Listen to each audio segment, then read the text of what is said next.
That's the one thing about our audience. They always want a new guy to break through the glass ceiling. All you have to do is just be real. Allow me to reintroduce myself. I am the jabroni-beating, pie-eating, trailblazing, eyebrow-raising, talking is done, you're out of your class, no sleep till Brooklyn, The Rock whips your ass. Woo! I wish you and King would quit talking. Welcome to Around the Ring, episode 86. It is Sunday, March 3rd, 5th, I'm losing days, 2017. It is Fastlane Sunday. I'm one half of your host, Dave Brown. I'm joined with my good buddy, Floyd Johnson. How you doing, sir?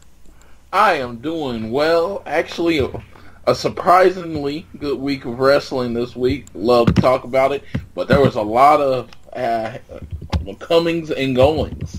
A lot of announcements came out of wrestling this week, so we got a lot to talk about. We do, and I think before we get to our Fastlane predictions, and also Ring of Honor has a pay-per-view this coming Friday, so I think we'll do some predictions on that, or at least run down the card.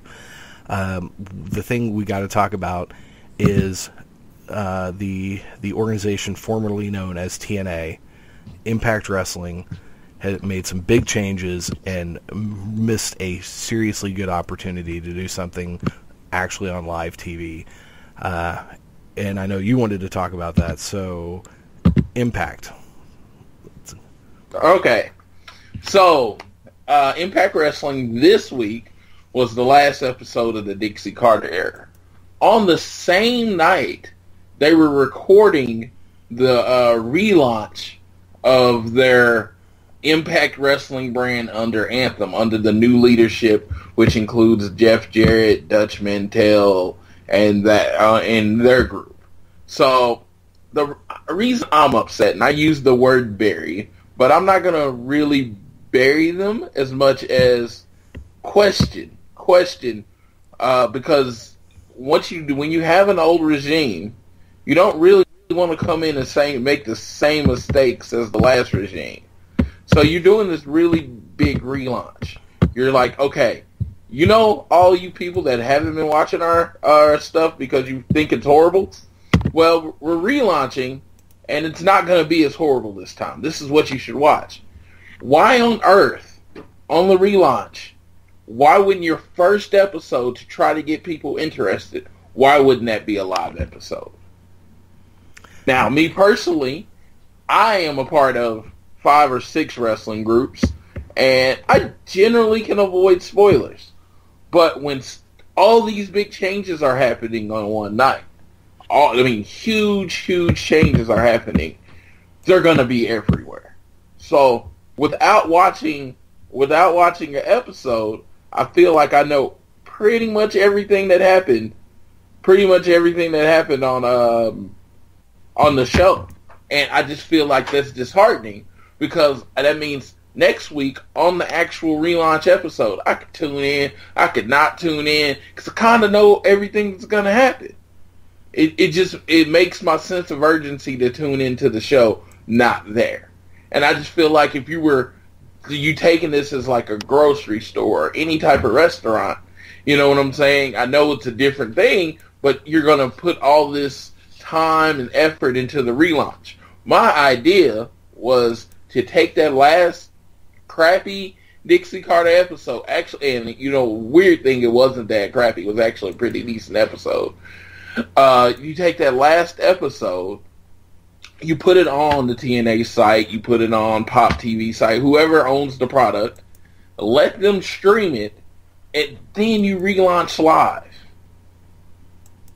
Does that make sense to you? That makes actually perfect sense. And the only thing I can think of is maybe there was some contractual obligation that they had to show the episode on TV, and they had the arenas booked at certain times, and it was just we already have all of this in place, and we really can't get out of it, so let's just do what we can. I mean, I'm trying to give them the benefit of the doubt, and by thinking that... And I've been really trying to be even lately, trying to see both sides of the story, and I know there's a lot of financial obligations. But I'm guessing Pop TV is tired of pulling in .4s on TNA. I'm guessing if you say, hey, this live show, with all the buildup of this relaunch and all these people, you're going to get a spike. I'm going to say, I would have said they would at least pull a 1. You know what I'm saying? At least a 1 rating. And then in that case, you're going to double your audience because everybody loves live. That is why, even though Raw, a lot of people don't, SmackDown's audience has doubled since it went live. And even though a lot of people don't like Raw, you watch it because it's live. It's like, okay, if I don't watch it tonight, I might find out everything that already happened on Tuesday. So I'm not saying live TV is easy. And you could have definitely recorded the other however many episodes you do after that. But your relaunch episode, this is our signature. We're putting our name on this. How is it not going to be live? Yeah, it was, it sounds like there was just things kind of fell through. Uh-huh. Because part of it also, without getting into match specifics, this is what I have heard. They went to Drew Galloway and said, hey, we want to make you our big number one guy, which I thought he had already kind of been one of their big number one guys. But they're like, we want to really push you now with this new regime, blah, blah, blah. And his contract was pretty much over, and he said, no, thank you. So they went to Bubba Ray Dudley, offered the same thing, and he said no thank you. So they then went to Alberto El Patron, who the Dixie Carter had already worked out an agreement with. Thank you for letting me know about that, Floyd. And said, okay, you're the man. Good luck. And Del Rio showed up. But also in all of this, they lost the Hardy Boys, who showed up then last night in New York, somewhere else. So it's just, and in a way, I don't think losing the Hardys is as bad of a thing as some people are going to make it out to be. And I happen to agree with the guys over at Voices Wrestling on this. They put up this really good argument that if TNA was running house shows, then by all means, the Hardys are a good investment for their company. But because right now they're not running house shows, and the ratings have not, other than the original Final Deletion, the Broken Hardy gimmick has not brought in a ton of new ratings.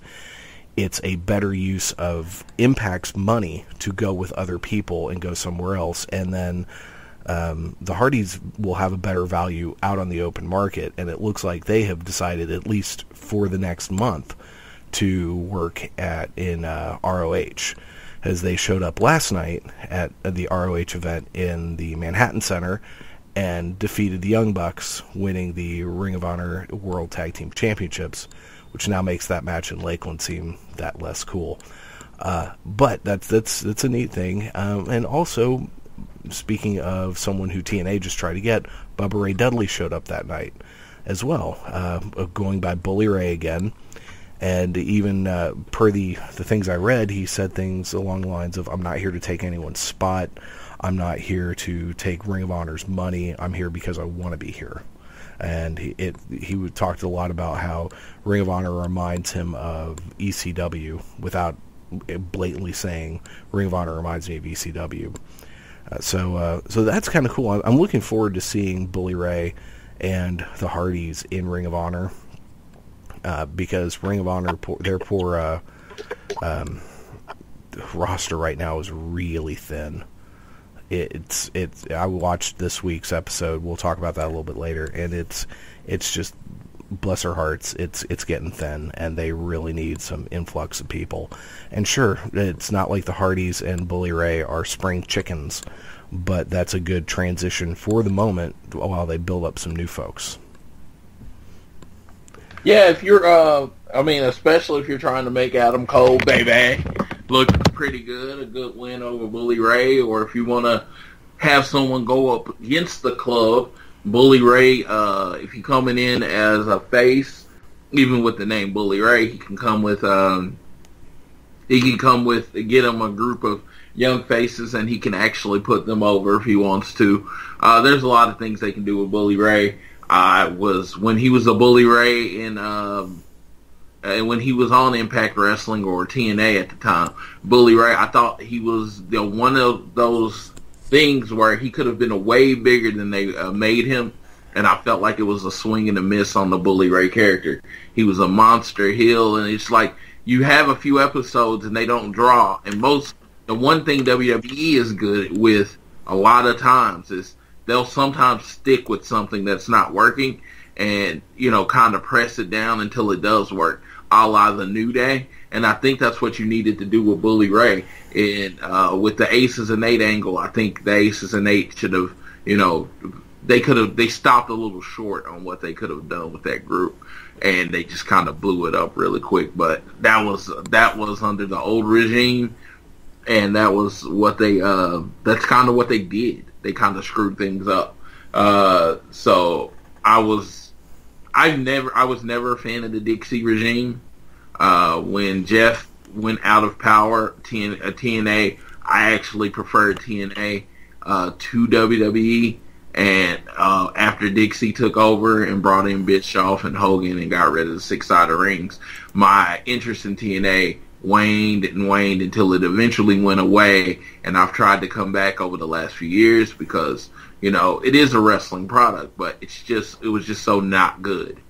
So it was like, the thing was, the recording in Nashville, it was just this down home, not necessarily ECW, WCW. It was a feel of it, and it was completely different than the WWE product. And then Dixie got in, and she tried to make it the same as the WWE product. And you're not going to out WWE because everything you do is going to look worse than what WWE does. Yeah, unless you have the millions upon millions of dollars to do the production. And TNA has good production value. They really do.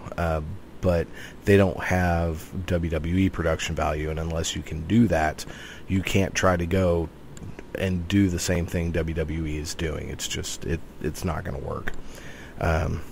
But I'm excited to see. I might actually watch this episode of Ring of Honor. Depends on, or not Ring of Honor, of TNA, Impact, whatever the hell they're going to call it, this week. I'm definitely going to watch it. I mean, like I said, I really don't know everything that happened. Yeah. I feel like I just know the significant things that were supposed to, we're supposed to draw you in.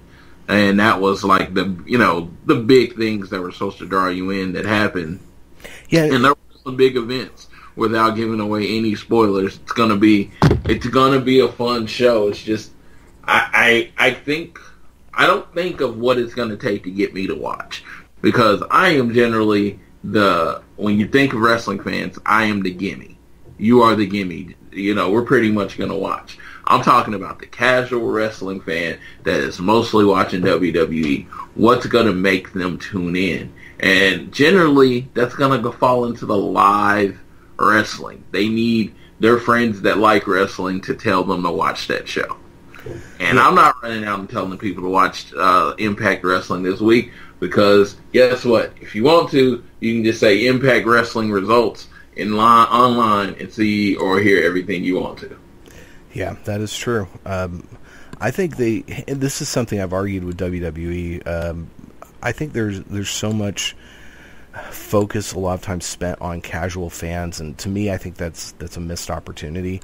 You need to focus on keeping your diehard fans happy and making them really, really passionate about what you do, not complacent, not just there because it's habit, which is a lot of WWE's audience, is people who are just there because they've always been there and it's a habit. And you need to fire those people up, get those people really excited so they can turn around and tell their friends, hey, you remember back in the day when you used to watch wrestling, you got to check this out. And that's the way you build the audience. That's the way that the success of WCW and the WWE in the 90s happened. Because it was people watching wrestling turning to their friends who weren't wrestling fans saying, you got to check this crap out. This is awesome. and business has never been better, probably never will be. But to me, there's so much focus on, let's worry about these casual fans. Well, fuck the casual fans.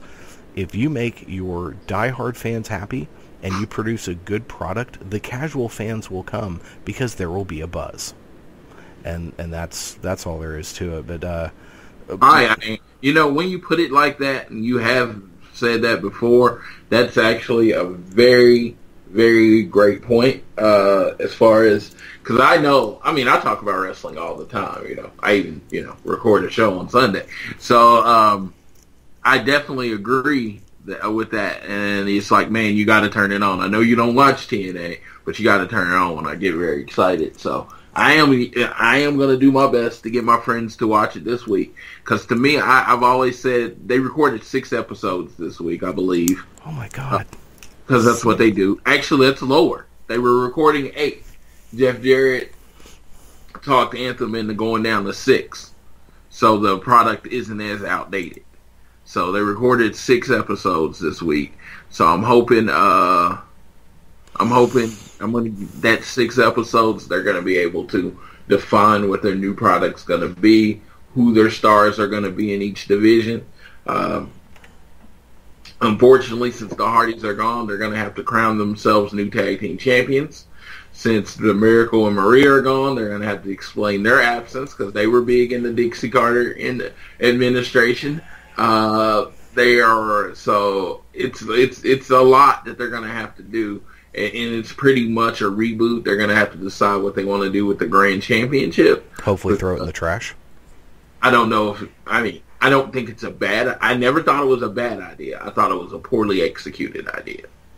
I think it's a bad idea. No. I mean, you've had different titles like that. I finally remember the Ring of Honor Pure Championship, and you've had different belts where you've had different rules. What they did with the X Division for a while, where everything was a triple threat match. Having gimmicks on your belt, I have no problem. I would rather it be like an Intercontinental belt for an up and coming star. The Moose at the end of this week's episode, Moose was the grand champion, and I like that. But every time I watched the match, I was like, it was like supposed to be different. It was supposed to be like a MMA type of wrestling hybrid, and it just came off as 3 rounds of wrestling, and that made no sense to me. Yeah, that doesn't work. You can't try to go, hey, MMA fans, come watch this, because you need to make a compelling product for them to watch. I could see you could get an MMA fan. You could show them, let's say, for example, you could show them the Will Ospreay Ricochet match from last year at the Best of the Super Juniors, and they could probably go, well, that was entertaining. And if you get them something that's entertaining and athletic, then they'll tune in. But if you're going to pretend, here, let's going to have an MMA style fight, but we're in their eyes totally fake fighting, they're not going to be down with that. That's what they need to rechristen the Grand Championship something else and make it an Intercontinental like title. I completely agree with you there. Also, they have to make new belts, because all those belts say TNA all over them. They need new belts, and since they're going to have to do some kind of tournament for the tag team titles, it's a perfect opportunity to hand everyone new straps, start over, and that's going to be the way to go. Well, real quick, I'd actually totally forgotten that Mike Bennett and Maria were leaving. Where do you think they're going to end up? You think they're going to be back in Ring of Honor? You think there's? Yeah, I think they'll be back with the Kingdom. WWE, I've heard rumors, and these are unsubstantiated rumors as usual, fan rumors, that they were reaching out to old divas to try to get them to make a comeback. And I keep hearing Nikki Bella's last match is at WrestleMania. So Maria's big problem is her and the Bellas did not like each other. So I could see them signing with the WWE now that that regime is gone. So it'd be, maybe you could bring in the Miracle and Maria. I don't know. I don't know where they're going. I think they feel like they can make more money on the indies than they can from TNA or Impact Wrestling, excuse me. I'm going to call them TNA for a while. It's going to be hard not to. Yeah, especially with Jeff Jarrett is the guy now, right now. So it's basically, it looks like it's back to TNA. Impact Wrestling, so when it comes down to it, so they can go a lot of places. I've never been big on Mike Bennett at all. I think the biggest thing about Mike Bennett is Maria. The most interesting thing about Mike Bennett is Maria. I've never been a huge fan of Mike Bennett. I like Mike Bennett when he's teaming with Matt Taven. So if him going back to Ring of Honor means he joins up with the Kingdom and he and Taven become a team again, because they were really, really good together, I'm totally okay with that. I could see him, though, being the kind of guy that WWE would like to have. One advantage that the brand split gives someone like a Maria, she hates the Bellas. Well, there are two other brands that she can work on and stay away from those two ladies. They could be on Raw. They could be on NXT. They don't need to be anywhere near SmackDown. I would prefer them be on 205 Live. What is Mike Bennett's weight? Because he's a lot taller than most of the 205 guys, isn't he? He's shorter than Maria. Okay, fair enough. I don't know. At the very least, I'd like to see him in NXT for a while. He definitely looks smaller than Cedric Alexander. Even though I don't think Cedric Alexander is at 205 anymore. Yeah, he's probably a little bit. Yeah, they're probably like, okay, you don't have to be as hardcore anymore. I mean, he's still more ripped than he'd ever been in Ring of Honor. Yeah. And then that's a big thing is, when you go to WWE, you do have to step up your physique, because you will look horrible compared to other people. Yeah. Yeah, well, let's go ahead and get into the week of wrestling TV. And we got a couple pay-per-views to talk about as well. So let's just start out with, you want to start with Monday Night Raw? Yes, Monday Night Raw. We're going to hit the highlights. Okay. Like the super highlights. Kevin Owens and Goldberg. Another solid promo from Goldberg started off the match. Kevin Owens came out. Goldberg basically said his strategy was spear and jackhammer. Whoa, he really went outside the box there. Kevin Owens came out and he did his thing. And I don't know if this match is going to end in a minute and a half, as a lot of people think, because Goldberg's 50, so I'm doubting he doesn't got a 30-40 minute match in him. Last 50-year-old I saw that tried to put on a long match was this guy named Sting, and you saw how that worked out.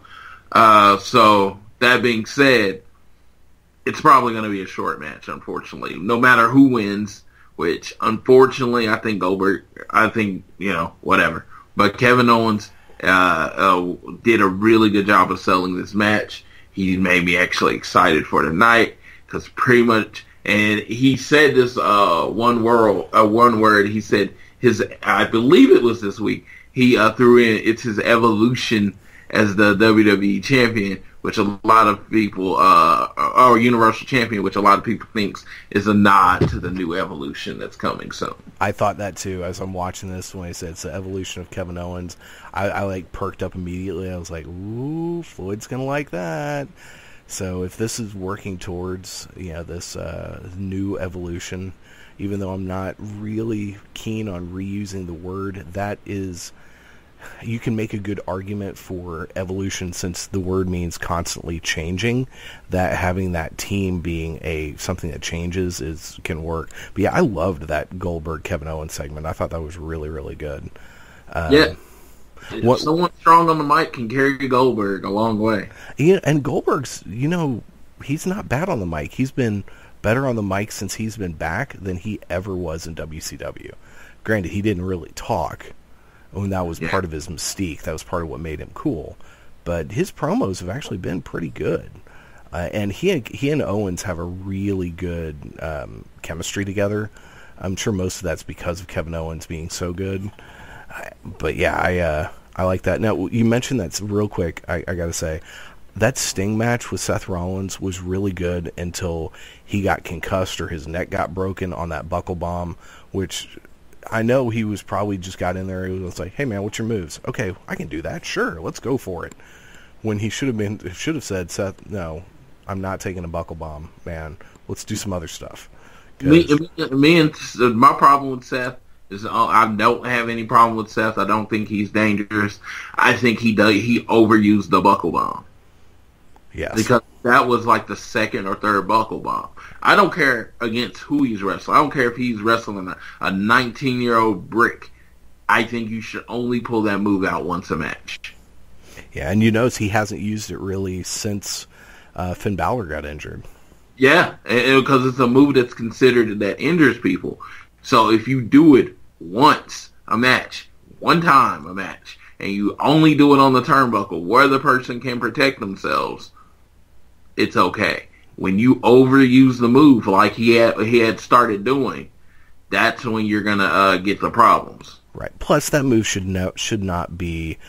That should be a once match move. Just otherwise, you deflate its ferocity, and that should be a move that makes people go, "Oh shit!" Yeah. You know. So yeah. Let's see. Going into the New Day segment, I just wanted to say one thing that cracked me up. Big E had this line, "We have to take the shine off the shining stars," and then he said, "I didn't write that." That killed me. He gives no fucks. Big E just does not care, and he will say whatever he wants, and I love it. It's the biggest thing when you know what they said when you become the biggest stars, when you've taken that next level, which I think the New Day has. They're such a great tag team that they don't need the belts anymore. They don't. The belts are whatever. I mean, it's another gimmick chant like the WWE Tag Team Champions of the World. They don't need it because they're so big. They're so much bigger than that, and they're at the point where they can take liberties with the gimmick and say stuff doesn't work. He probably said, "Hey, when I say this, because this is stupid, I'm going to say I didn't write that." You know what I'm saying? They ad-lib a lot, and it works. It works for who they are. That's why they're probably still the most popular act in the WWE. Oh yeah, yeah. Trying to think. I liked the Cesaro Samoa Joe interaction backstage. I thought that was good. I liked the fact that they played up their history a bit. I thought that was pretty cool. I like the fact that they played up with Titus O'Neil, that he said, "Well, since Samoa Joe's going to kill Cesaro tonight, you need a new tag team partner." That was great. That was hilarious. Yeah, that was great. Okay, I got to talk about this. The whole Stephanie McFoley thing. That segment just hurt. And then even later on, is it just me, or is Mick Foley's days numbered? I mean, we all knew this was going to be a temporary thing. He basically said that. He's been saying that. Because of his hips, can't move as fast. He can barely walk. So he's been pretty much riding his way on out of the WWE. My thing is, I used to love Mick Foley on color. So I don't know where they would have a spot for him, but I would hope that he could still be a regular part of the WWE. If anything, it's because Noelle was around more, and I like to look at her. But I do love me some Mick Foley. I do love me some Mick Foley. I mean, of course, the way they're going to write him out, it has to be painful. Mick definitely looks at Stephanie and says, "Come at me harder." You know what I'm saying? He's like, he's probably the person that says, "You know what? You went a little light on me this time. I need you to get a little rougher next time," because that's who he is as a performer. Everything is personal. Everything needs to be intense. So I get given the credit on these segments. Stephanie's really good at it, but I'm giving the credit on these segments and his ability. Just he does not mind getting just kind of destroyed on the mic. I'm really sick of Stephanie never getting her comeuppance. It is. Watching her dress down everyone is unrealistic, and B, it's boring and it's almost insulting at this point. She took a spear at last year's WrestleMania, and she didn't beat Seth Rollins the last time they talked. It's supposed to be a rare thing where she gets her comeuppance. It's not supposed to be something that happens all the time. Yeah, but the last time she really did was when Vicky Guerrero threw her in that pit of chocolate. She took a spear from Roman Reigns the last year at WrestleMania. True. I'm just saying, and remember when Seth put her in her place? It was the show before he ended up getting hurt where they did no, it wasn't even the show. I think it was the show that he got hurt. Her and Seth started off in the ring, and he said he was going to show up at her house, at her kids, and he won that confrontation. She actually took it, and then she got mad and said Triple H was coming to beat him up. Yeah, okay, fair enough. So it's supposed to be very rare that this happens. Stephanie's supposed to be so amazing on the mic, and like her daddy's daughter. So it's supposed to be a rare thing. She's supposed to make everyone look bad. Yeah. Whoever they get to replace Mick Foley as general manager, I know some people have floated the idea of maybe having it being Kurt Angle, but whoever it is, I need Stephanie off my TV for a few months. Yeah, I get it. You hate that character. I'm tired of it. And granted, she's doing a great job. She makes me hate her. But I'm to the point where it's go away heat. Yeah. I had a couple other notes from Raw. Did you have anything else? Seth Rollins thing, his WrestleMania status. I thought that was a pretty decent segment, but it did have a confusing moment for me. I don't know if you caught it. He says he basically is not going to show up to WrestleMania, and then Triple H comes out and dares him not to call him out. Like, he told Seth Rollins what to do. Yeah. So I had two thoughts about this. One, the interview part of the segment should have been done backstage. It was real stinking awkward. And I know Seth is going for this, feeling remorse, but I don't know, something didn't quite work. But then the part when Triple H came out, that part was good. And the confrontation and him saying, you better not call me out, and then Seth Rollins saying, basically, come hell or high water, I'll be at WrestleMania and I'm going to kick your ass. So it was a disjointed segment.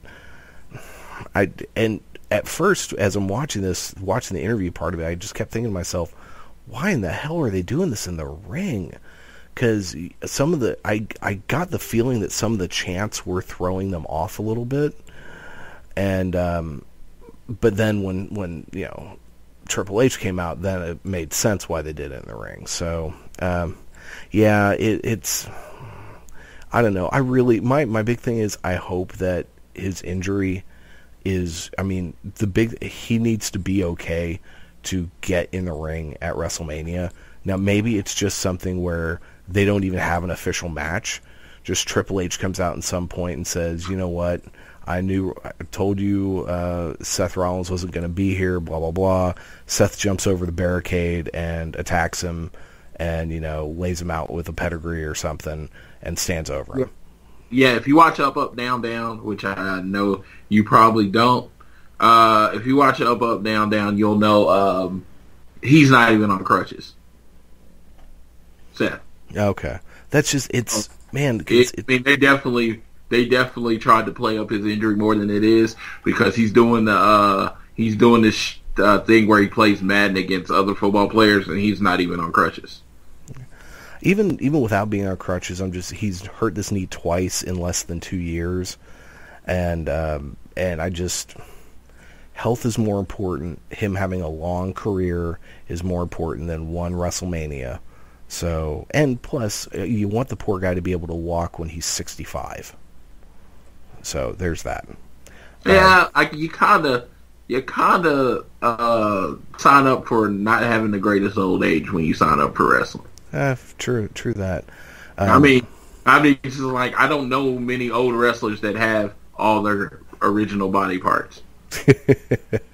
Hulk Hogan wrestled a very simple and safe style, and he's had to have a knee replacement and a hip replacement. Well, his biggest problem was he decided that his finisher was going to be where he's going to jump and fall on his butt every night, and he was a gigantic man, and his tailbone finally said, "Screw you, I'm done."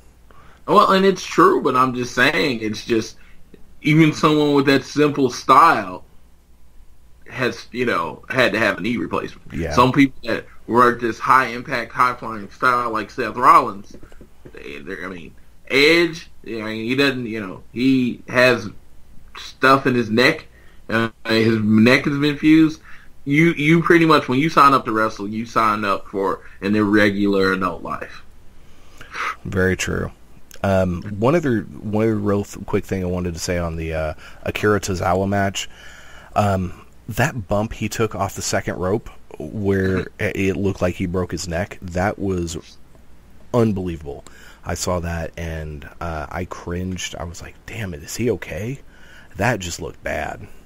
I unfortunately vaguely remember that, but yeah. Yeah, he got knocked off the second rope and he face planted onto the mat, and it went down. He went down face and chest first. So when his legs were still up in the air when his face hit, it just looked bad. I'm guessing that Cass and Enzo won't be winning the tag belts since they were standing, since this was a go-home show, and they were standing victorious.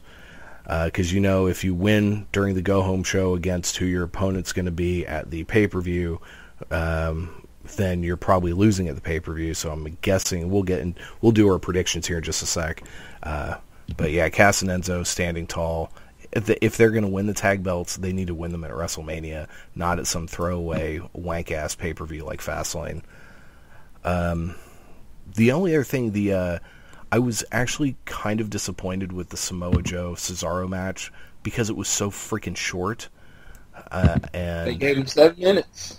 Yeah, that's ridiculous. Those guys, they should have had at least 10 to 15, because those two guys can go out there and give you a fantastic match. And the fact that they just didn't, I'm sure it was to make Samoa Joe look like a monster and all that. I get that, but damn, come on, seriously.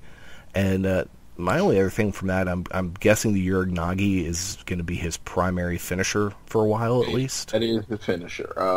Cesaro was one of the biggest proponents of getting the Muscle Buster banned. Really? Oh, well, that makes sense. Yeah, because it kind of ended his best friend's career. Yeah. Me personally, I've seen one Muscle Buster ever go wrong. One. And that was the kids. It's a back bump. All it is a back bump with your head tucked. So I've seen one go wrong. It's really, you look at it, it's not that much different than taking a fisherman's suplex. And was anyone going to try to ban the perfect plex?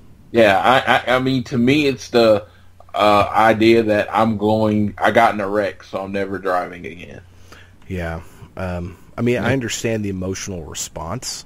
Yeah. But and that's fine. It's, you know what? Make that his every once in a while I bust it out move. Yeah, but you're eliminating too many moves. So everybody's going to look the same soon. Yeah, well, maybe. Who knows? Somebody botches a suplex. Are we going to ban suplexes? Well, no. Here's what I'm thinking. I'm thinking more along the lines of comparing this to the Styles Clash. When AJ came in, he did not use that very often. He gave it to Curtis Axel once. He gave it to Jericho once, but he barely used it at all. And then once Vince kind of saw, okay, these couple of neck injuries, these were fluke things, so he's been able to bring that back in. I suspect after a while that we will see the Muscle Buster back. You're going to see it in a match or two in big important spots, and then Vince or whoever's in charge will see that, okay, there's really very little difference between this and a Zuplex. There's no reason to not do this. What happened to Tyson Kidd was a fluke accident, and it probably could have happened had he just taken a standard Zuplex. Hell, who is it? There's a guy in Japan, Hanma. got screwed up from a DDT, one of those Randy Orton-esque legs on the ropes DDT, but how many people have taken that move and been fine? So it's just shit happens, and that doesn't mean you ban everything. So I think give it time, it'll come back. And because really, I mean, it's a cool move, but it doesn't even look that awful devastating. I've always loved the Muscle Buster as his move. Of course, the Kikina Clutch. But you know what? Freaking Seth got hurt on the Kikina Clutch. And you know what? He hasn't really... Has he done it? Did he put Sammy in it? I don't know. I mean, that one, though, they're not going to blame that on the move. That was just... Apparently they blame everything on the move. Yeah, you never know. But I will say that Sami Zayn run-in was pretty awesome in that segment, speaking of. And Braun Strowman at the end, standing tall, so I'm guessing he's going to lose to Roman Reigns, which is going... So is the joke now going to be the brick wall instead of John Cena is now Roman Reigns? Is that what we're going to get? I don't think... for some reason, I don't see Braun Strowman taking the pin tonight. I really hope not. I think something's going to happen. I don't see him taking the pin. It goes against everything that they're trying to do. And, I mean, Strowman at least has the advantage of being a giant, and we know as much of a hard-on as Vince McMahon has for handsome Samoans, he has just as much of a hard-on, if not a bigger one, for giants. So Braun Strowman will possibly be okay in this. Plus, they have done such a good job with this guy. I mean, it's been like a 180 from, and he's improved from when he first showed up with the Wyatts, and he couldn't really do much. And now you're seeing him do kip-ups and lucha and shit. And so yeah, that's let's talk about Fastlane. Let's get these predictions for the Fastlane underway. Looks like there's a pre-show match, according to our good friends over at the Wikipedia. Rich Swann and Akira Tozawa will take on the Brian Kendrick and Noam Dar. Do you think there will be any Austin Aries interference here? No, it's just the most don't care of don't care matches ever. Yeah, I'm pretty much... I just like Kendrick and Dar is who I would take, but I really don't care. You could multiply my emotions about 10, and I still wouldn't care. Yeah, and the sad thing is Tozawa and Swan are two of the best people in that entire division, and I'd give no shits at all. Yeah, and you know what? And it's like you kind of need. Unfortunately, the women's division has been elevated, so you need something to take that place of the women's division, and it looks like the cruiserweights have. And you know, as long as that is, because you're always going to have your world title being the top thing of the show, and you've got these other divisions under that, and if at times it ebbs and flows, like for a while the women's division becomes super important, and then for a while it's the tag team division, and then for a while it's the cruiserweights, and it just kind of changes, that can help keep the show from getting too boring. So hopefully that's what they're going to do. Hopefully they base it on who the hot star is. Raw needs more women. Yeah, desperately. Very, very clear. They need more women. SmackDown has 6 women, and they do more with those 6 women than Raw does, exponentially. And it's just like they set up these feuds and they make you care. And Raw is just one cluster, to me personally, in their women's division. But the CWC has become the old women's division. Let's throw you on the pre-show. We'll throw you somewhere in the middle of the show so everyone can go to the bathroom. You really do need bathroom break matches. I know people don't like it, but you do need it. Yeah. I mean, I guess, in Japan, you had this thing where their last 4 matches were amazing. And you know what? I imagine if you're one of those people and you were trying, let's say the match before the last 4 matches, you're like, man, should I go to the bathroom or not? Oh, I'm not going to do it. And now you were stuck for the next 2 hours. Yeah. Well, I think in a lot of Japanese shows, they also have an intermission, if I'm not mistaken. Do? Yeah, so So that's a different way of pacing it. I like the music performance at a WrestleMania. A lot of people hate it, that have to watch it at home, but you don't understand. That gives everyone 15 minutes to go to the bathroom. That's true. That is. I'm like, it's a 4 almost 5 hour show. You give me time to go to the restroom. All right, so next up we've got Sami Zayn taking on Samoa Joe. As much as I love Sami Zayn, Samoa Joe needs to win this match, and he needs to do it heartily. And as much as I don't like Sami Zayn, I'm okay with Samoa Joe destroying him. Yeah. Speaking of the women's division, we got Sasha Banks taking on Nia Jax because reasons. I don't care.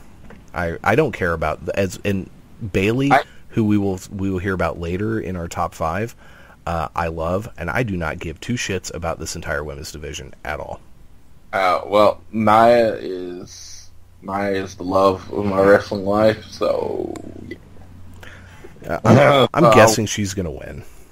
I'm hoping she does win. I hope I get to meet her this year. That would be cool. She's from everything I've heard, she's super sweet.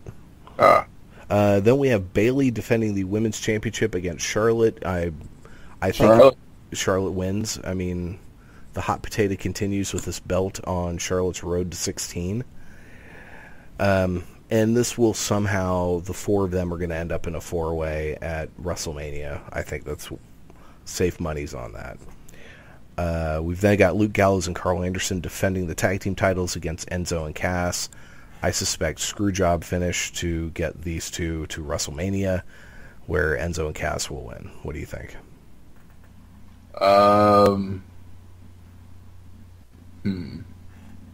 hoping it's Gallows and Anderson, but I could see them giving, I could see them giving Enzo and Cass the titles at Mania. It'll be the big moment, like Zack Ryder winning the title, so I'm down with that. Yeah. Even there's a part of me that would like to see them never get the title, because they're kind of, in a way, they're like the New Day. They almost really don't need the titles, but maybe they do to be elevated some. I guess we'll see. We then have Neville taking on Jack Gallagher, defending the Cruiserweight Championship. I don't see them taking the belt off Neville yet. They shouldn't. The Neville brought the legitimacy to the NXT belt. He really did. He was, when NXT hit its height, he was the champion. Now, in between that and Kevin Owens, now CWC needed a legit champion, somebody to build up the next guy, if there's going to be a next guy. Because I don't think Neville is long for the Cruiserweight division. I don't think that's WWE's ultimate plan, is for him to stay in the Cruiserweight division. So he's building up the next guy. So the best way for him to build up the next guy is to run through everyone and just look good. So I think Gallagher should put in a great match, and then Neville wins, and then they set up hopefully the multi-man match at WrestleMania. Yeah, I really want the ladder match at WrestleMania to be the Cruiserweight match. And if they plan on doing a new draft here in a few months, maybe Neville gets sent over to SmackDown. Mm-hmm. And because SmackDown, at least, I would have confidence that they could do something with him. But yeah, well, I guess we'll see. Roman Reigns taking on Braun Strowman. Do you see Undertaker getting involved? I do. I think, if you got, at this point, less than a month to start building this up. So maybe Roman Reigns does come out with a victory, and he pulls, I call it the Dave gimmick, where he comes out tomorrow and basically says he doesn't have anybody to fight anymore. I'm not going to say he goes that far, but basically he comes out like the big, I told you this was my yard, that kind of thing, and then the Undertaker makes his appearance. I swear to God, if they use my gimmick on Roman Reigns, I'm going to be pissed. He's not the right character for that. Maybe if he was a heel coming out in a suit, maybe then. But no, not the way they're trying to build him as, the Samoan Cena babyface. Just gross. Kevin Owens defending the Universal Championship against Goldberg. Goldberg. Yeah, I think it's probably pretty safe to say Goldberg. Yep. Now, is it because of Chris Jericho? I think if Chris Jericho really makes an appearance, it's going to cause Kevin Owens to win. And he's going to jump him, and that would be perfect. I think their match should be title versus title at Mania. I think that's the match. I think it's the money match. Goldberg and Lesnar don't need a belt. They're both part-time wrestlers. They're both big names on their own. They really don't need a belt. The only reason they would put on the belt, to me, is if they promise Goldberg the belt. Yeah, agreed. Well, yeah, I've heard of him putting that in his contract. So, yeah. And the sad part about it, though, is because it's not like this title reign for Kevin Owens has been lighting the world on fire, but it's like within the last 2-3 weeks, it's like there he is. That's the Kevin Owens we all know and love, and they do that right as they pull the belt off of him. But if this ends up, the beginning of the new Evolution group, and there's new ferocity out of it, then who knows? But I was thinking, okay, we got Joe, we got Triple H, we got Kevin Owens. I was like, you always need that big, shocking guy, the guy no one expected to join. And a name we haven't brought up, and it'd be crazy. How about it be Roman Reigns turning heel?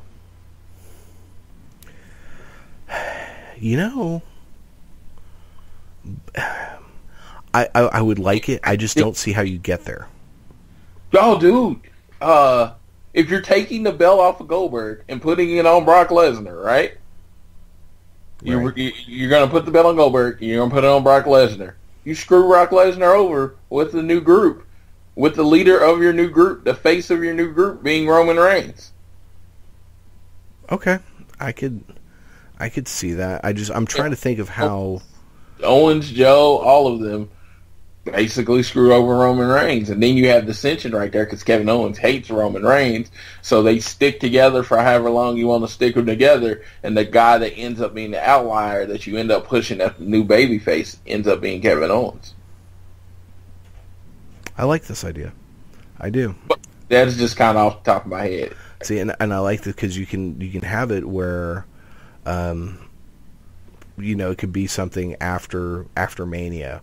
And let's say Roman loses to Undertaker, or let's say Roman beats Undertaker and is showered in trash, because I could see that being just as bad as when Hogan, turned on WCW, and the trash that hit that ring at Bash at the Beach was actually wonderful.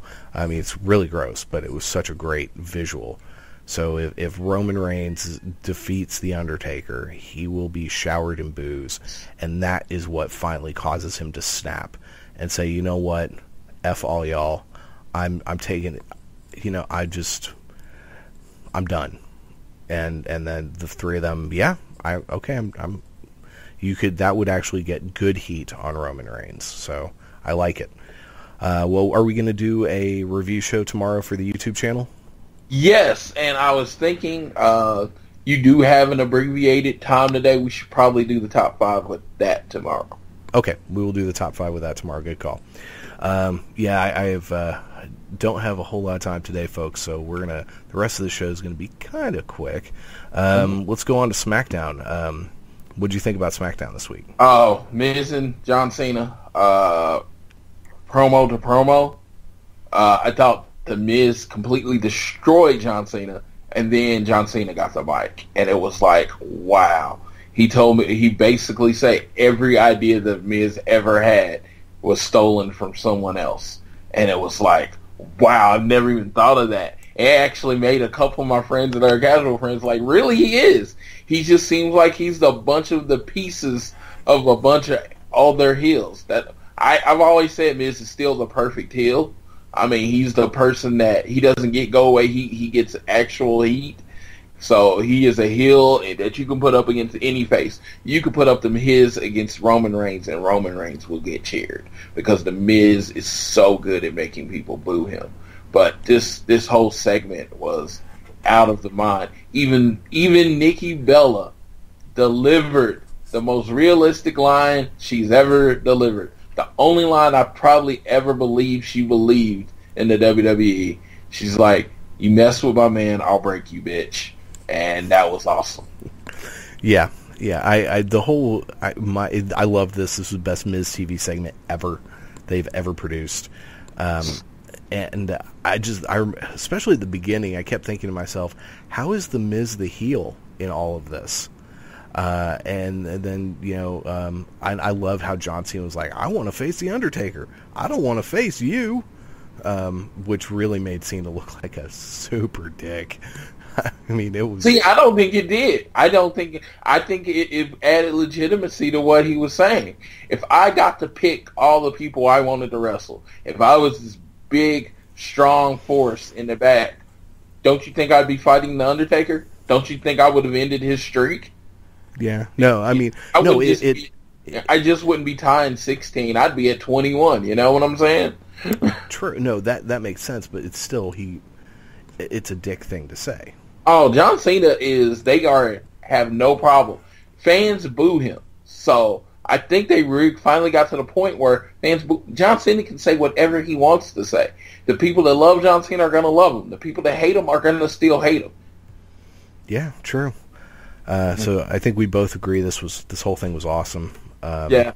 The beginning and the end of SmackDown this week, like that, if you take that 30 minutes, destroyed anything I've seen on any show this week. Oh yeah, by far. SmackDown was easily the best show on TV that of all the ones I saw this week. I really like the Luke Harper promos that they've been doing. Uh-huh. And babyface Luke Harper is freaking awesome. I thought the match he had with AJ was really, really good. I really thought that I loved how the crowd was really behind Luke Harper. It's like they love AJ Styles, but they really wanted Harper to win, it was great storytelling with those two guys. I know what we saw where it went later in the show, but I'm not going to lie, I was really disappointed that they decided not to give Harper a bigger shot to move up. For as much as this company always wanted a Bruiser Brody, and they've got a modern-day Bruiser Brody, probably a guy who's far more talented than Brody ever was, and they're just not going to go with it. Who cares that he looks like a bum? I don't care. He's great in the ring, and people are into him. But yeah, the match with AJ I thought was fantastic. And that, you're right, that closing bit, oh man, that was so good. And it's a weird thing. I put this in the group, and I don't know if you can say it. The best thing about SmackDown, and the thing that I wouldn't say Raw could learn from SmackDown or any show can learn from SmackDown, I think it's uniquely SmackDown. You can know something is coming on SmackDown, and you can okay, this is coming, and they do it so much better than you ever thought they could have. Yeah. The only thing I thought, it just seemed like a very random place for this to happen. I kind of, and maybe that's what made it really cool, but I always pictured it in my head, Harper would win, Randy comes out and says, you know what, no, Bray, you're not facing this guy alone. And then during the match is when they beat down Harper, and then out of nowhere, Randy hits an RKO, wins, stands over Bray, and that's the turn. But the cool thing about the way they did this, depending on how they react this week, is you could almost make it a double turn. You can turn Bray into the baby face in this, and you could make Randy the heel, because it can be Luke Harper can come to Bray Wyatt and tell him, I told you so.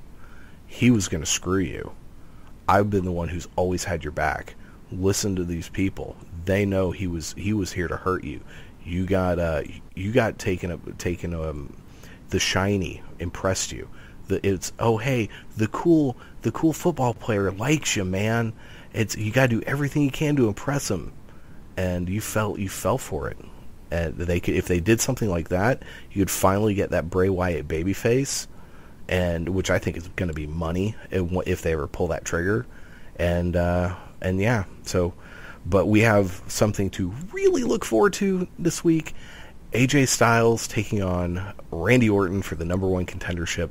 They better give that match at least 20 minutes, if not a full half hour. And when has SmackDown ever let you down? Very true. Very true. And I think it's going to end, because I keep hearing that it's going to be AJ and Shane at Mania. And unfortunately, I don't like that idea, because to me, you have the best wrestler in your company. He should be fighting a wrestler. So if they're going to do AJ and Shane at Mania, Shane's going to cost AJ some way. And that's going to cause AJ to get pissed and fight Shane at Mania. And they set the seeds for that in the Luke Harper AJ match. Yeah, so. When Shane takes the kick, he takes it well. Me personally, I've heard a rumor not even a rumor, an idea on the internet where Shane brings in Nakamura and we get the Wrestle Kingdom match at WrestleMania, Nakamura versus AJ. Oh. I would love that. I would love that. And the reason I'm like, I would love it so much, I'm sure it's never going to happen.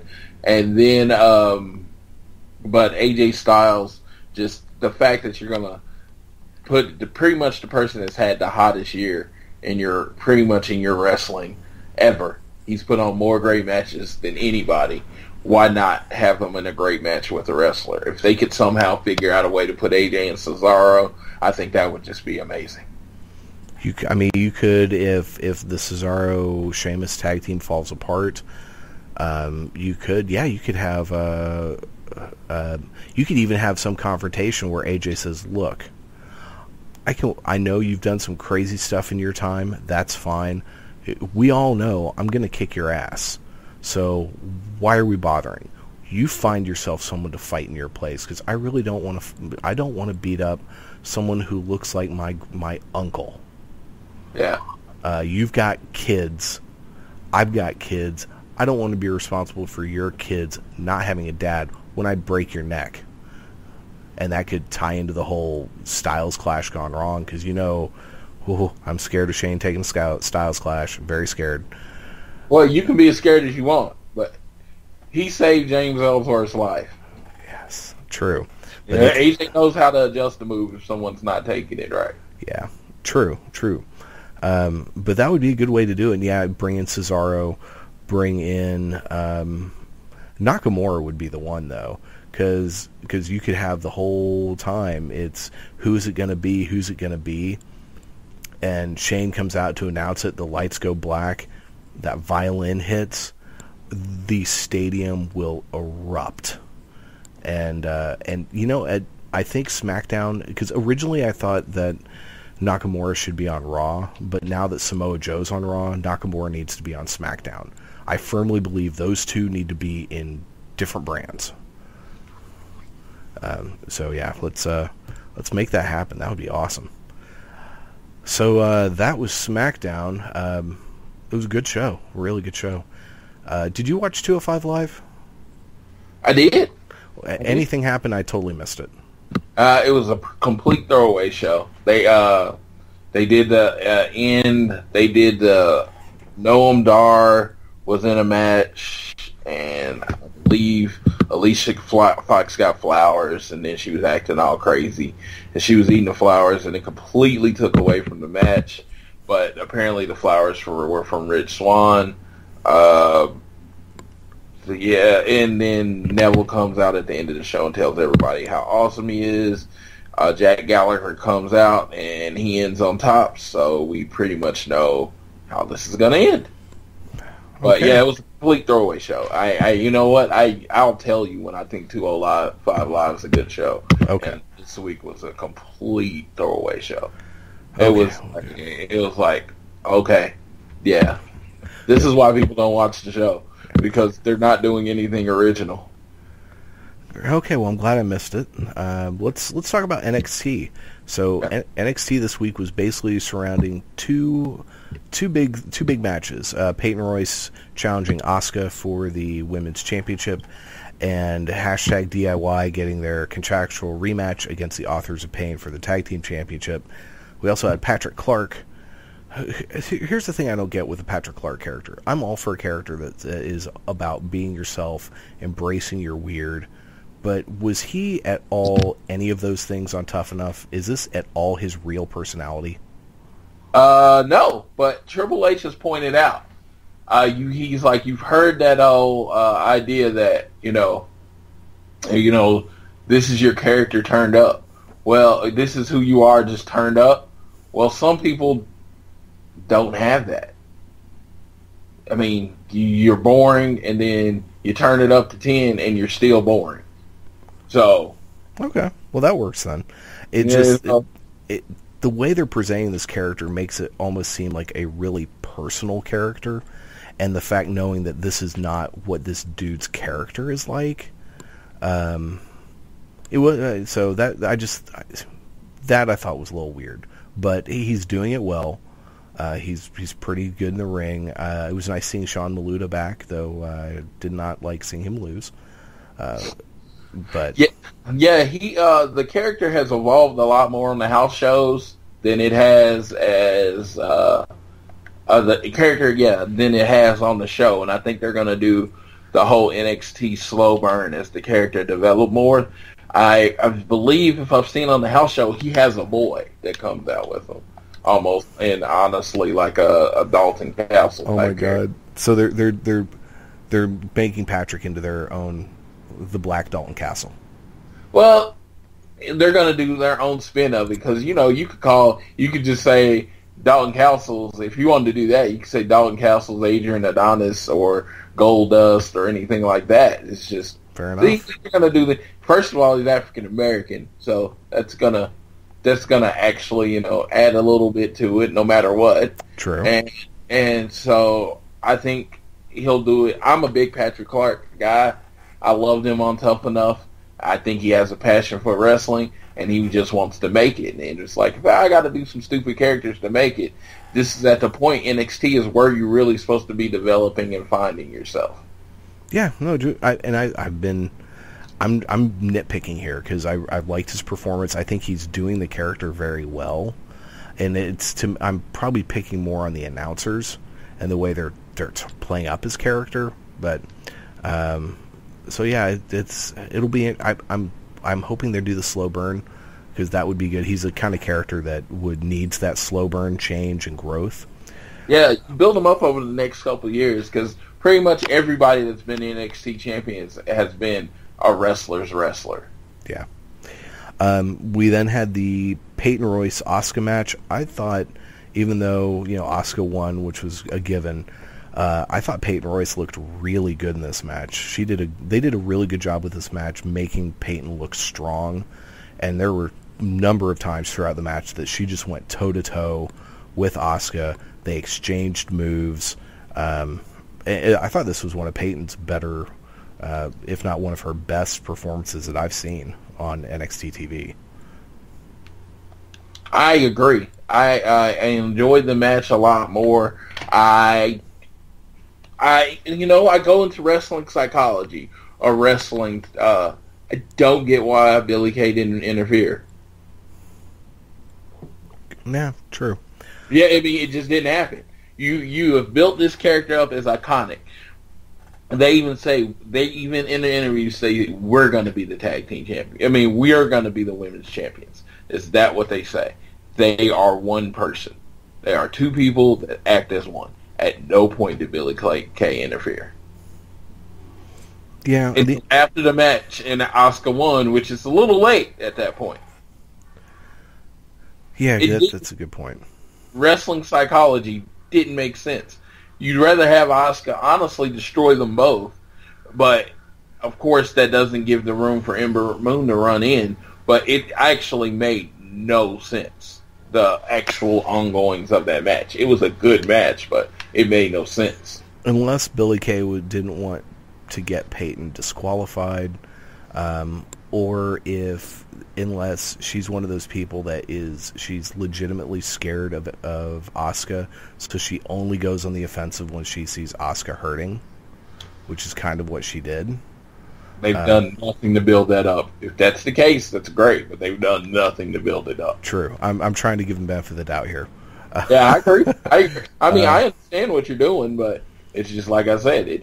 They haven't built that up as a thing. Yeah, they need to actually build something like that up more than us building it in our heads. Yeah, like we fill in way too many of the gaps on that story. Yeah. So then we had the tag team match of DIY taking on the Authors of Pain. Relatively decent. It ended with a run-in from the Revival, who took out everybody, and that Shatter Machine to one of the Authors of Pain guys. That was great. I loved that, and them standing tall at the end, and even they had this kind of almost shocked look on their face. Those two are so amazing. I love them.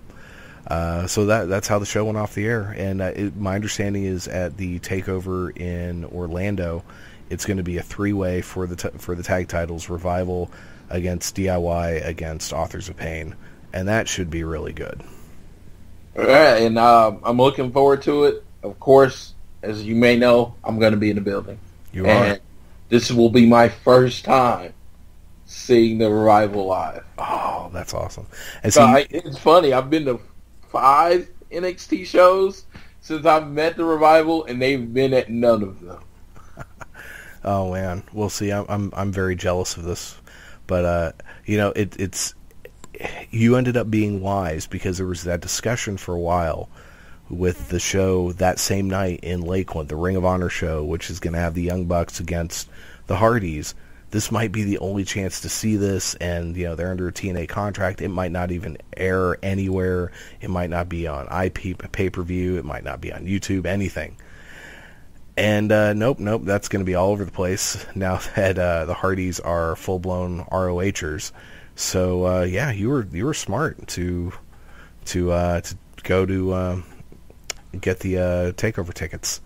It just came down to it that I heard the rumor that the Revival are going to be there, DIY, Arthur Payne, and I was just like, I have to be there for that match because I've never seen the Revival live.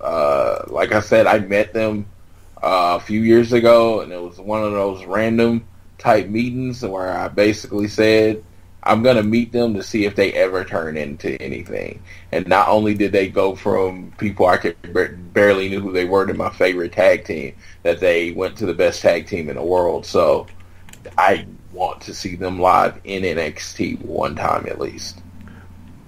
Good call. Well, that is NXT for this week. Was there anything from the TNA show that you watched that's worth noting? All the titles were on the line, so I guess they were kind of saying bye to the Dixie era. And there was a title change. Moose beat Drew Galloway in a controversial ending for the Grand Championship. Actually, all 3 of those matches were pretty good. Josh Barnett was surprisingly good. I was like, if he decides to stick around in wrestling or make any kind of deal with TNA, he has to get in much better shape. He just had a bit of a gut. I'm like, I know you're a UFC champion, or former UFC champion, but and that gives you a legitimacy. But if you want to be in this world, you have to realize that the wrestling world is a cosmetic world. It's about how you look. And he looked like a jobber compared to Bobby Lashley. So that was it. The women's match, Jade versus I forget her name, Rosemary. It was a really good match. She uses a move called the Red Wedding, which is the F5. And Jade took it in some pretty cool ways. And I was like, wow, these are women that can actually wrestle. So I actually came away from it saying they had a nice foundation for what they're going to build on in the future. Nice. Well, all right.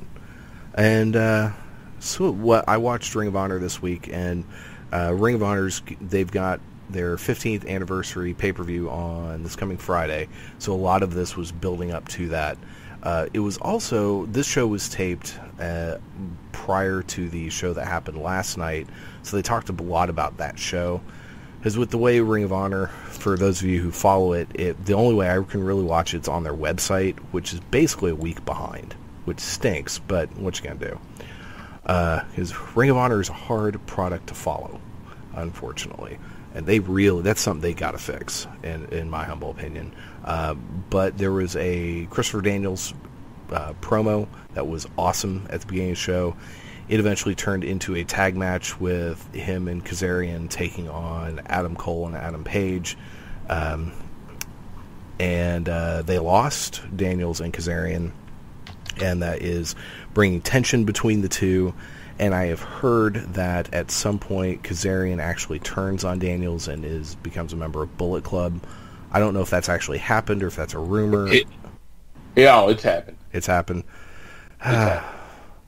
I mean, at this point, Bullet Club really does smell of NWO, the late years, just everyone and their dogs getting involved, and it's just kind of not. It's like, you remember when the NWO got to the point, it was like the two brands kind of, the NWO Red and the NWO White, and then they got back together, and then Scott Hall wasn't involved anymore, and it was just like all of these jabrones. Yeah. That's kind of what the Bullet Club is getting to, and it needs to be, at some point, the Elite need to say, screw all of you guys, we're out. Adam Cole needs to finish up with the Ring of Honor and head on to NXT, and then let Adam Page do something else, because he has a lot of potential. But so much. I don't know. There's so many members in the Bullet Club in Japan. I don't think it's any different. I just think they were trying to make their ROH version. You know what I'm saying? Because you're not gonna get, like Tama Tonga and all those people that pretty much exclusively work in Japan. You're not gonna get them in TNA. So if you want to make them the same force that they are in Japan, you need about as many members. Yeah, true, but it's also, Bullet Club really is getting to the point where it's run its course. You don't see as many Bullet Club shirts at shows as you used to, and they need to end it before it gets to be a real serious joke. And you can do something where the Elite leave the Bullet Club, and then say Tama Tonga and his brother take over, and so there's still a Bullet Club in Japan, but maybe not in Ring of Honor. See, I don't know. I guess I just haven't got it tired of it yet. Because I don't think it's old yet. It's not old yet. It's getting there. Okay, because I was like, usually when it comes to that, it's just, I love factions. I've always loved factions, so it might just be my faction love coming through. But it just seems like it can be a thing that hangs around with with the members changing. It can be always around, and I think that's a good thing about New Japan, is that they're pretty good about keeping things around for a while. And Gallows, Anderson run their course, maybe go back to Japan and rejoin. There's a lot of different things you can do with it. It is, and a big thing is, I don't think I have actually been as exposed to the Bullet Club as you have, because I don't watch as much Japanese wrestling. Yeah, there's that. But the match itself was good. I don't quite get the idea of Kazarian turning on Daniels, but what have you. The other big thing is Marty Scurll. The main event was Marty Scurll defending the TV title against Donovan Dijak. I didn't really watch a whole lot of this match, knowing that Dijak has already left Ring of Honor, so I already knew basically what was going to happen. But I will say, Marty Scurll is a superstar in waiting. This guy is money. Ring of Honor was so smart to sign him up, And what I love that he has done is he wins the TV title his first night out, and he just makes it so important. He talks about it constantly. It's all over his social media accounts, and he just shows and talks about how important this thing is to him. And no one's really done that with that belt since Jay Lethal. So he's a star in the making. And with Ring of Honors, with their roster being so depleted right now, I think he's someone that they can really build around as long as they can hold on to him. I'm sure that WWE is just frothing at the bit to get their hands on this guy. But and he's the villain Marty Scurll? The villain Marty Scurll. Yeah. Okay. So let's talk about the Ring of Honor 15th anniversary show. It's going to happen Friday, March 10th, and there's also a show on the 11th. It's in Sam's Town Live Casino in Las Vegas. So that show on the 11th is probably going to be TV tapings, which we're going to see for the next 8 months. But I digress. So this show, this is as of on Wikipedia, so God knows how correct this still is. But there's a tag team match, the Briscoes against to be announced. Who fucking knows? Then we have the Kingdom defending the Ring of Honor World 6-Man Tag Team Championship against Dalton Castle and the Boys. I don't know. It's Matt Taven apparently won a Battle Royal to get a world title shot in the future. So maybe this is the point where you have them drop the belts, and Matt Taven goes on to do single stuff, and the other two, Jamoke 1 and Jamoke 2, go do who knows what. Because I think Taven has tons of potential, but these two guys he's got with are just indie-rific, and not in a good way. So, have you seen the new Kingdom? No. Yeah. I think I might have saw a match with them. I honestly don't pay attention to ROH as much as I should. Yeah, it's bad. So I'm hoping Dalton Castle and the Boys win. Dalton Castle needs to get his hands on some gold at some point. There's a singles match. Jay Lethal taking on Bobby Fish because reasons. I mean, it's going to be great. Anytime you get these two in the ring, you know it's going to be really good. I get the feeling they don't really know what to do with Bobby Fish now that Kyle O'Reilly is gone. He did on the show last night, Saturday. He had a match against Adam Cole for the world title that he lost. So yeah, who knows? Tag team championship match. This should be a good one. The Hardys taking on the Young Bucks, taking on Roppongi Vice. And if we get the Roppongi Vice we see in Japan, this should be awesome. So that looks like it's good. I'm thinking the Hardys are going to retain, though. We then have Marty Scurll defending the TV championship against Leo Rush. There's a zero reason to take the belt off Scurll right now. Leo Rush is an up-and-coming star. He doesn't need to win the belt yet. And we have Adam Cole, baby, defending the Ring of Honor World Championship against Christopher Daniels. The thing coming out of this match is this, depending on who wins, will tell us a lot about whether or not Adam Cole has re-signed with Ring of Honor. I think if he has not, then Christopher Daniels gets the belt.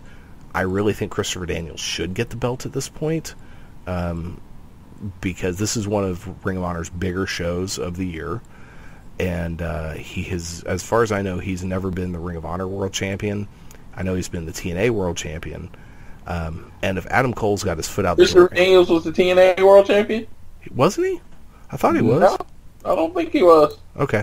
He was the tag champions, but I don't believe he was ever the TNA World Champion. Okay, I'm gonna pull a wiki machine up. Yeah, championships and accomplishments. Impact Championship Wrestling. Okay, that's not TNA. Ring of Honor. He's been TV Ring of Honor Television Champion. Okay, TNA X Division World Tag Team Champion, NWA World Tag Team Champion. One Feast or Famine. No, you're right. My bad. Excuse me. I apologize. I was mistaken there. Wow, he's never won a major world title. Huh. Okay, so if Adam Cole is done with the company, then this is the point that you put the belt on Christopher Daniels. And then you can put it on Cody, I believe. Yes, you could do that. And then that would turn Daniels into a feud with Kazarian.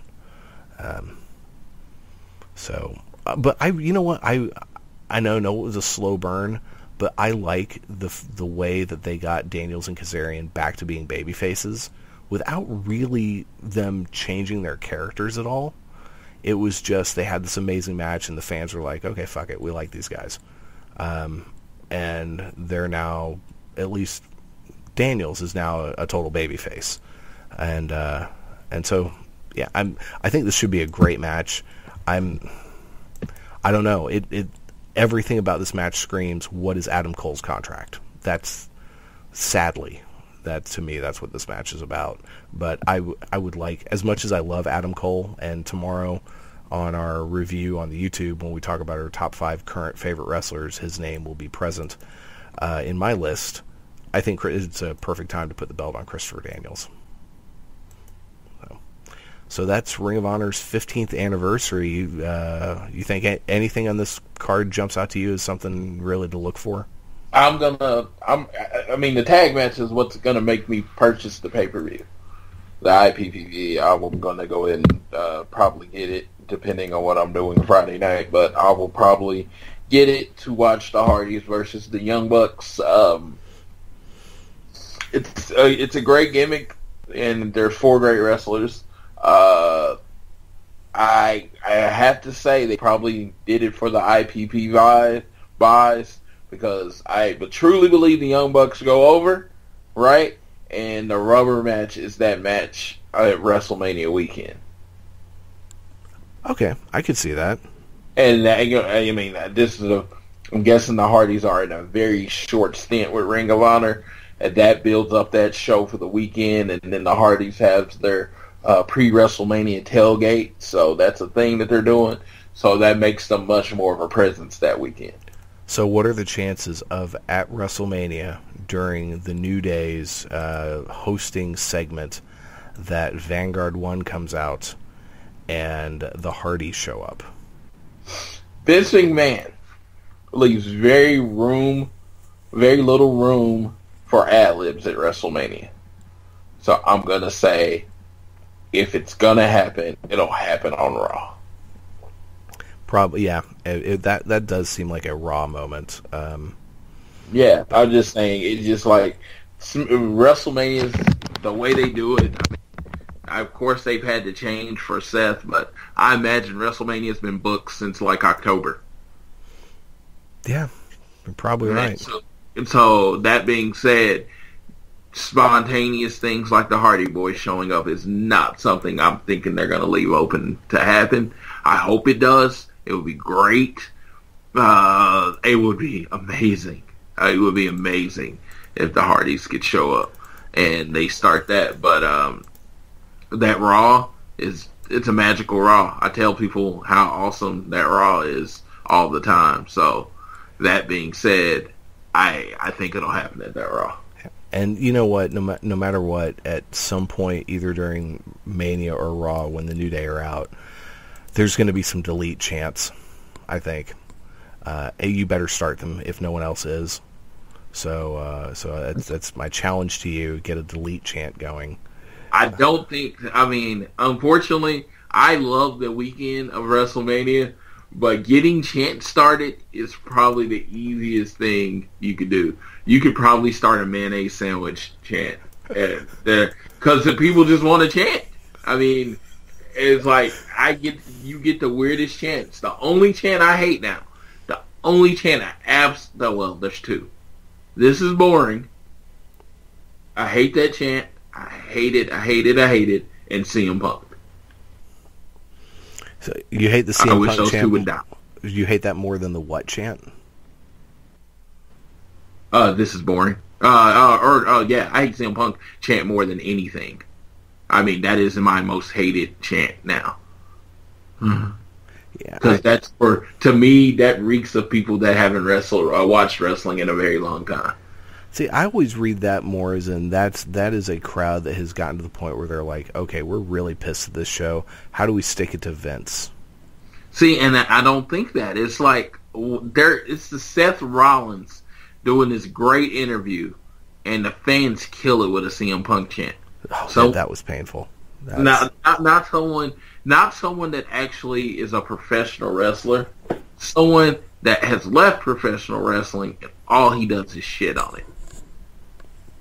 True, until The Rock calls him, and a crowd is really cheering for him because, The Rock is there, and then he's like, thank you, guys. Yeah, but, all he does with wrestling is shit on it. So, that being said, why do people get to give him this love? I don't know, but, if he ever shows up on WWE again, we're both mark out like fools. I don't. He'll have to win me over. Me personally, I've been done with Punk for a long time.